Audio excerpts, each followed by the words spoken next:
आविष्कार एजुकेशन द्वारा प्रारंभ किया गया है विंध्य क्षेत्र में पहली बार साइंस एक्सपेरिमेंट लैब, जहां बच्चे सीखेंगे 250 से अधिक साइंस व रोबोटिक्स व साथ ही कोडिंग क्लासेस। अधिक जानकारी के लिए दिए गए नंबर पर संपर्क करें। नमस्कार, रीवा 24 के ताज़ा तरीन अंक के साथ मैं शैलेंद्र। सबसे पहले प्रमुख खबरें। रीवा कलेक्टर और एसपी ने अडॉप्टेड आंगनवाड़ी योजना के अंतर्गत आज किया पहाड़िया आंगनवाड़ी केंद्र का निरीक्षण। 14 से 17 अप्रैल तक एनसीसी ग्राउंड रीवा में आयोजित होगा कबड्डी टूर्नामेंट। शिवसेना पार्टी द्वारा सीधी में पत्रकार के साथ बदसलूकी को लेकर आईजी को सौंपा गया ज्ञापन। और रीवा के संजय गांधी अस्पताल में मधुमक्खियों का आतंक। रीवा कलेक्टर मनोज पुष्प और एसपी नवनीत भसीन आज पहाड़िया आंगनवाड़ी केंद्र पहुंचे और वहां का निरीक्षण किया। अडॉप्टेड आंगनवाड़ी योजना अंतर्गत आज रीवा कलेक्टर मनोज पुष्प और एसपी नवनीत भसीन पहाड़िया आंगनवाड़ी केंद्र पहुंचे और जहां बच्चों से मिले वहीं विधिवत स्वागत सत्कार किया गया। बच्चे भी बड़े उत्साह के साथ उनसे मिले। इस दौरान बच्चों को कलेक्टर व एसपी ने अपने हाथों से उपहार दिए। इस संबंध में कलेक्टर मनोज पुष्प ने कहा, रीवा जिले में अडॉप्ट एन आंगनवाड़ी जो योजना है उस अभियान के अंतर्गत सभी आंगनवाड़ियों को अडॉप्ट कर लिया गया है और आज पूरे जिले की सभी आंगनवाड़ियों में जिन लोगों ने भी इसे अडॉप्ट किया है, चाहे वो जनप्रतिनिधि हैं, ऑफिसर्स हैं, कर्मचारी हैं या सामाजिक कार्यकर्ता हैं, एनजीओ है, उन सभी लोगों ने सभी आंगनवाड़ियों को विजिट किया है और हम लोग कोशिश करेंगे कि महीने में कम से कम 2 बार ऐसी विजिट हो और इसके माध्यम से लोगों को आंगनवाड़ियों से जोड़े और आंगनवाड़ी की सुविधाओं को बेहतर करें। रीवा जिले के सभी जनप्रतिनिधियों को, मीडिया के लोगों को, अधिकारी कर्मचारियों को, जनप्रतिनिधियों को, एनजीओ को, विभिन्न सामाजिक कार्यकर्ताओं को जो इसमें अपनी भूमिका निभा रहे हैं, मेरी तरफ से ढेर सारी बधाई और शुभकामनाएं।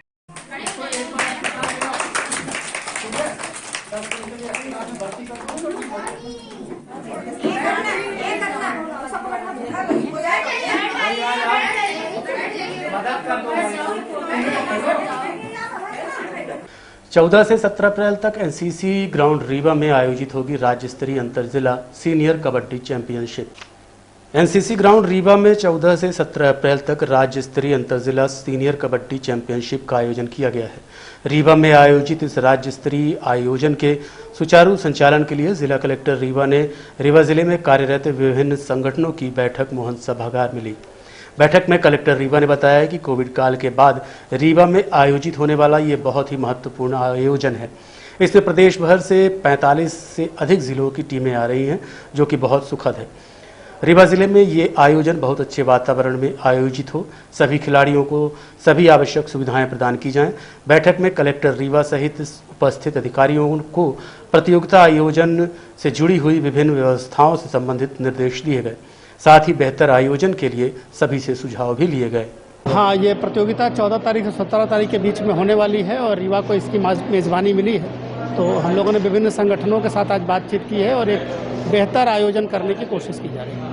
कहाँ से कितनी टीम उपस्थित हो रही है? इसमें पूरे राज्य भर की टीमें आ रही है और यहाँ से फिर स्टेट की टीम जो बनेगी वो नेशनल खेलने जाएगी। शिवसेना पार्टी द्वारा पत्रकार के साथ सीधी में हुए दुर्व्यवहार की घटना को लेकर रीवा आईजी को ज्ञापन सौंपा गया। शिवसेना पार्टी ने पत्रकार के साथ सीधी में पुलिस द्वारा दुर्व्यवहार करने वाले जिम्मेदार पुलिस अधिकारियों पर आपराधिक प्रकरण दर्ज करने को लेकर आईजी को ज्ञापन सौंपा है। शिवसेना पार्टी जिला प्रमुख ने बताया कि विगत दिनों सीधी थाने में पत्रकार कनिष्क तिवारी के साथ पुलिस थाना प्रभारी एवं सहयोगियों द्वारा मारपीट की गई, जो न्याय प्रक्रिया का उल्लंघन है। पुलिस का काम जनसेवा है, उसके विपरीत काम करना अपराध की श्रेणी में आता है। इसलिए निलंबन कोई नियमित दंड नहीं है, बल्कि शिवसेना पार्टी ऐसे जिम्मेदारों की जिम्मेदारी तय कर कानून आपराधिक मुकदमा दर्ज करना उचित समझती है। वहीं शिवसेना पार्टी ने थाना प्रभारी सहित अधिकारियों को बर्खास्त करने की आईजी से मांग की है। शिवसेना के श्री कृष्ण कुमार गुप्ता ने हमसे बताया, अभी विगत दिनों सीधी जिले में थाने में हमारे पत्रकार बंधु, लोकतंत्र के चौथे स्तंभ माने जाते हैं पत्रकार उत्कर्ष तिवारी जी के साथ में मारपीट की गई और मारपीट के अलावा जो उनके साथ अंदर मारपीट करने के बाद उनके पूरे कपड़े उतरवा लिए गए।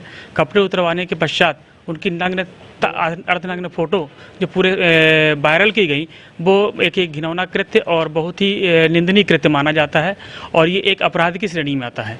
हालांकि राज्य प्रशासन ने उन पुलिस अधिकारियों के खिलाफ कार्रवाई करते उनको निलंबन का आदेश दिया है, निलंबित किया है, किंतु इस तरह के कृत्य के लिए निलंबन की कार्रवाई पर्याप्त नहीं मानी जाती है। इनको बर्खास्त किया जाए या इनके खिलाफ आपराधिक प्रकरण करके न्यायालयीन कार्रवाई की जाए ताकि आने वाले समय में इस तरह कोई घटनाएं न हो सकें। वहीं इस घटना के संबंध में आईजी रीवा ने बताया कि मामला फर्जी आईडी का है, जिसमें अनुराग मिश्र के नाम से सीधी का एक रंगकर्मी फर्जी आईडी बनाकर पोस्ट करता था। थाने में जो भी हुआ वो सब प्रोटोकॉल के तहत हुआ है। पुलिस मामले की जांच कर रही है और उचित कार्रवाई होगी। क्या कहा आईजी ने, आप खुद सुनिए। मैटर 2 अप्रैल की है। इसमें एक आदमी जो है अनुराग मिश्रा के नाम पे फर्जी आईडी बना के, उनका ओरिजिनल नाम था नीरज कुंजर, और फर्जी फेसबुक आईडी बना के अश्लील बातें और फर्जी बातें लिख रहा था ट्विटर फेसबुक पे। वो भी हमारे विधायक के बच्चे जो है उनके खिलाफ लिख रहा था। तो उसमें उनको नीरज कुंजर को अरेस्ट किया गया था और उनको उनके सपोर्ट में है जो है ये एक कनिष्ठ तिवारी है, धरना प्रदर्शन कर रहा था रात में थाने के सामने। तो ये नाराबाजी कर रहा था सरकार के खिलाफ और मुख्यमंत्री के खिलाफ। तो हम उसमें प्रिवेंटिव अरेस्ट किए। प्रिवेंटिव अरेस्ट करके हम उसको रात में एज पर प्रोसीजर लॉकअप में डाल दिया।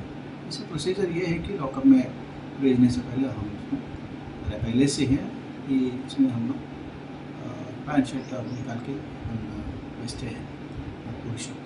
ये हमारा प्रोसीजर है ताकि सुसाइड कमिट ना करे, कोई ऐसी भी हरकत ना करे।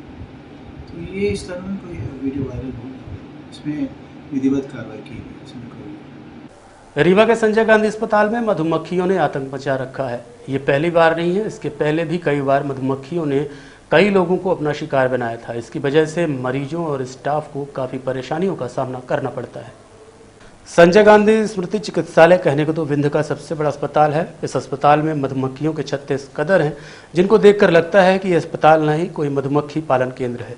संजय गांधी अस्पताल की दूसरी, तीसरी और चौथी मंजिल में मधुमक्खियों के छत्ते लगे हुए हैं।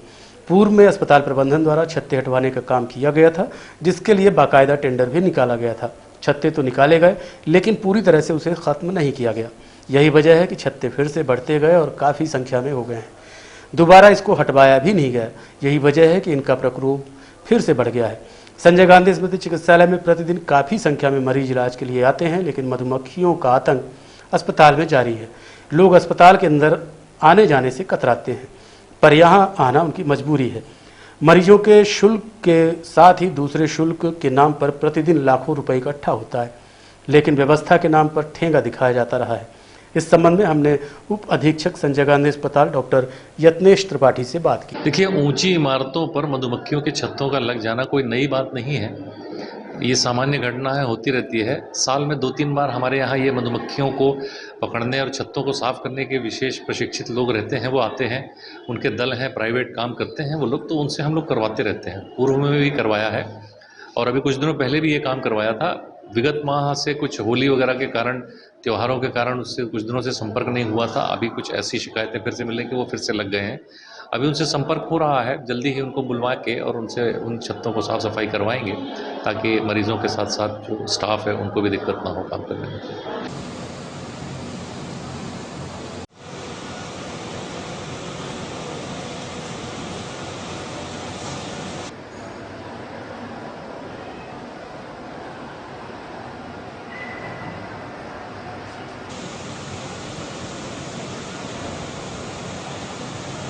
देखते रहिए रीवा 24 न्यूज। मिलते हैं छोटे से ब्रेक के बाद। इंडियन ऑयल लाया सीएनजी का धमाका, कीमत भी कम, माइलेज भी ज्यादा। सीएनजी अब आपके शहर रीवा में उपलब्ध। सीएनजी अपनाएं और 1.5 गुना तक की बचत पाएं। जी हां, अब आप अपने पुराने वाहनों में सीएनजी किट लगवा सकते हैं। हमारे संचालित पंप हैं new Rewa RO, new bus stand के पास, Gupta auto service, railway station से 5 किलोमीटर की दूरी पर, Nirmal auto service Mangawan, Shri petroleum Padra, Chirhulanath station Guru road Rewa. कोविड-19 स्वास्थ्य सेवा संगठन मध्य प्रदेश की कार्यकर्ताओं द्वारा आज कोविड-19 महामारी रोकथाम के लिए नियुक्त किए गए समस्त अस्थायी कर्मचारियों को संविदा में विलय किए जाने का ज्ञापन सौंपा। जैसा कि आपको पता है कि संपूर्ण मध्य प्रदेश में शासन द्वारा 8000 से अधिक अस्थायी स्वास्थ्य कर्मचारियों की कोविड-19 वैश्विक महामारी रोकथाम के लिए दिनांक 25 मार्च 2020 में शासन द्वारा भर्ती की गई थी, जिसमें महामारी के प्रकोप को देखते हुए शासन द्वारा समय पर बढ़ाया भी गया, लेकिन कोई स्थायी भर्ती नहीं की गई। वहीं कुछ कर्मचारियों को या तो फिर निकाल दिया गया। उन्होंने कहा कि निवर्तमान जो भी कार्यरत हैं उनके साथ हमारे जो भी कर्मचारियों को निकाल दिया गया है, सभी को जल्द से जल्द संविदा नियुक्त देने की कोशिश करें। क्या कहा इस पर संघ के पदाधिकारियों ने, आप खुद सुनिए। और हमारे हर एक पूरे जिले के अंदर फीवर क्लिनिक में समस्त लैब टेक्नीशियन और आयुष डॉक्टर और स्टाफ नर्स जो कि पदस्थ हैं, जिसमें कि हम लोग बिना अवकाश लिए पिछले 2 वर्षों से 20 अप्रैल 2020 से हम लोग निरंतर कार्यरत हैं, जिसमें कि किसी भी प्रकार का हमें कभी कोई अवकाश नहीं मिला। दूसरी लहर आप लोग भी जानते हैं, डेल्टा प्लस ऐसी लहर आई जिसने कि पूरे प्रदेश में हाहाकार मच गया, कोई घर से निकलने को तैयार नहीं था। तब हम लोगों ने कमान संभाली और देशभक्ति की भावना रखते हुए हम लोग निरंतर कार्यरत करते रह गए, लेकिन किसी भी प्रकार का शासन ने वित्तीय हवाला देके हम लोगों को एनएचएम से एक लेटर आता है और 31 मार्च को हम लोगों को बाहर कर दिया जाता है, जिसमें कि हम लोग वित्त मंत्री जगदीश जी से मिले हैं भोपाल में। उनने आश्वस्त किया है कि हमारे पास कोई वित्तीय कमी नहीं है। स्वास्थ्य मंत्री जी से मिले, उनने कहा कि आप लोगों को नियमित किया जाएगा। विधानसभा अध्यक्ष जी से मिले, उनने हमें आश्वासन दिया, लेकिन अभी तक किसी तरह की कोई कार्यवाही नहीं हुई है। आज 1 हफ्ते से ज़्यादा का समय बीत गया है, जिसमें कि हम लोग यहाँ पे जो रीवा की हमारी टेस्टिंग लैब है, ये मध्य प्रदेश में दूसरी इंदौर के बाद सबसे ज़्यादा सैंपल टेस्टिंग लेबोरेटरी है, जिसमें कि आज के डेट पे हम बात करें तो 6 लाख से भी ज़्यादा कोरोना सैंपल्स की यहाँ पे जांच हो चुकी है। सरकार को यहाँ से एनएचएम की डॉक्टर प्रियंका दास जो मैडम है, एनएचएम मध्य प्रदेश की डायरेक्टर हैं, उनको ये पैसे अपने चंदा से इकट्ठा करके हम वहाँ पहुँचाएंगे, जिससे उनकी नींद खुले और हम सभी साथीगण का जो हैं 8 से 10 हज़ार इनको हम लोगों को नियमित करने का कार्य करने का कृपा करें। कितने लोग हैं आप लोग ऐसे? हम लोग अभी यहाँ पे लगभग 50 की संख्या में, रीवा में 100 की संख्या में हम लोग रीवा इकाई में हैं। आज ये रैली कहाँ से कहाँ तक ज्ञापन? आज ये रैली हमारी पूरी शिल्पी प्लाजा होते हुए हम लोग कलेक्ट्रेट में भी ज्ञापन देंगे, हम लोग कमिश्नर साहब को भी ज्ञापन देंगे, और पहले भी ऐसे ज्ञापन हम बहुत दे चुके हैं। सीएम साहब, हमारे माननीय मुख्यमंत्री जी, मामा जी बिल्कुल भी कुछ कहने के लिए तैयार ही नहीं है हम लोगों के बारे में। हम लोग आवेदन देने गए, जहां की सीएम साहब से मिलने की कोशिश की है हम लोग वात्सल्य हॉस्पिटल के पास, लेकिन वहां पे आईपीएस एक ऑफिसर थे, एसडीएम सिरमौर थे, उनने हमें झूठ बोल के हम लोगों को चौराहा हवाई पट्टी भेज दिया गया, जबकि मामा जी कहीं और से ही हेलीकॉप्टर के माध्यम से प्रस्थान कर गए, जिससे कि हम अपनी बात मामा जी की तक नहीं पहुंचा पाए। लेकिन उनको सारी चीजें पता है, इसके बावजूद भी वो किसी भी तरह का कोरोना योद्धाओं के बीच बारे में बोलने के लिए तैयार नहीं है। देखते रहिए रीवा 24 न्यूज। मिलते हैं छोटे से ब्रेक के बाद। हड्डी जोड़ एवं रीढ़ रोग तथा स्त्री रोग एवं प्रसूति रोग का इलाज एक ही छत के नीचे। विघ्नहर्ता hospital and trauma centre, hotel landmark के पास, रतहरा, रीवा। डॉक्टर संतोष सोनी, पूर्व चिकित्सक, बॉम्बे हॉस्पिटल, मुंबई। हड्डी जोड़ एवं रीढ़ रोग विशेषज्ञ, छोटे चीरे एवं दूरबीन विधि द्वारा हाथ तथा पैर की हड्डियों का ऑपरेशन। गठियाबात, जटिल एवं बिगड़े हुए फ्रैक्चर का बेहतर इलाज करते हैं डॉक्टर संतोष सोनी।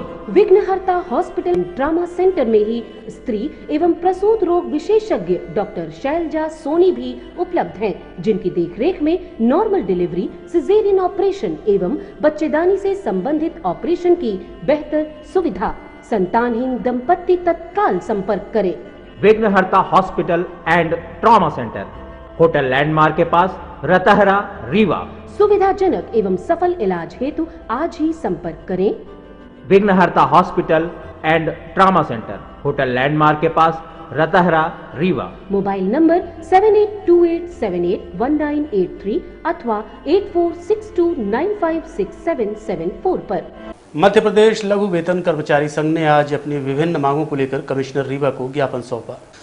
मुख्यमंत्री के नाम ज्ञापन सौंपते हुए लघु वेतन कर्मचारी संघ के सदस्यों ने कहा कि आंगनवाड़ी कार्यकर्ताओं, सहायिकाओं को नियमित किया जाए। आशा कार्यकर्ता जिनकी ड्यूटी 24 घंटे रहती है, यानी उन्हें किसी भी समय काम पर जाना पड़ सकता है, उनको भी नियमित किया जाए। और क्या क्या कहा आप खुद सुनिए। किन मांगों को लेकर के ज्ञापन सौंप रहे हैं? सर, मध्य प्रदेश लोक वेतन कर्मचारी संघ के प्रांतीय आह्वान पर आज आंदोलन के तीसरे चरण पर संभाग के समस्त जिलाध्यक्ष माननीय कमिश्नर साहब को ज्ञापन देने आए हैं। ये ज्ञापन माननीय मुख्यमंत्री और माननीय मुख्य सचिव के नाम संबोधित है। हमारी मांग है, सबसे पहले महिला बाल विकास में कार्यरत आंगनबाड़ी केंद्रों में कार्यकर्ता और रसोइया सहायिका, इन्हें प्राथमिक शिक्षक के बराबर वेतन दिया जाए। इसलिए दिया जाए कि प्राइमरी का शिक्षक ABCD और काका गा पढ़ाता है, वही काम हमारी आंगनबाड़ी कार्यकर्ताएं भी करती हैं। इसलिए इन्हें प्राथमिक शिक्षक के बराबर वेतन दिया जाए और नियमित कर्मचारी के समान सारी सुविधाएं दी जाए। दूसरी मांग है हमारी आशा और उषा, जो स्वास्थ्य विभाग में आशा कार्यकर्ता काम कर रही हैं, इनकी ड्यूटी 24 घंटे की होती है। 12 बजे रात यदि कोई महिला प्रसव पीड़ा से कराती है तो आशा कार्यकर्ता की नैतिक जवाबदेही बनती है कि वो स्वास्थ्य केंद्र तक ले जाए और जच्चा बच्चा तंदुरुस्त रहे, उसकी भी सारी जवाबदेही आशा कार्यकर्ता की होती है। इसलिए इन्हें नियमित किया जाए और नियमित कर्मचारी के समान इन्हें भी सारी सुविधाएं दी जाए। और अब चलने से पहले प्रमुख खबरें एक बार फिर। रीवा कलेक्टर और SP ने अडॉप्टेड आंगनबाड़ी योजना के अंतर्गत किया पहाड़िया आंगनबाड़ी केंद्र का निरीक्षण। 14 से 17 अप्रैल तक NCC ग्राउंड रीवा में आयोजित होगा कबड्डी टूर्नामेंट। शिवसेना पार्टी द्वारा सीधी में पत्रकार के साथ बदसलूकी को लेकर IG को सौंपा गया ज्ञापन। और रीवा के संजय गांधी अस्पताल में मधुमक्खियों का आतंक। आज के अंक में इतना ही। देखते रहिए रीवा 24 न्यूज़। नमस्कार।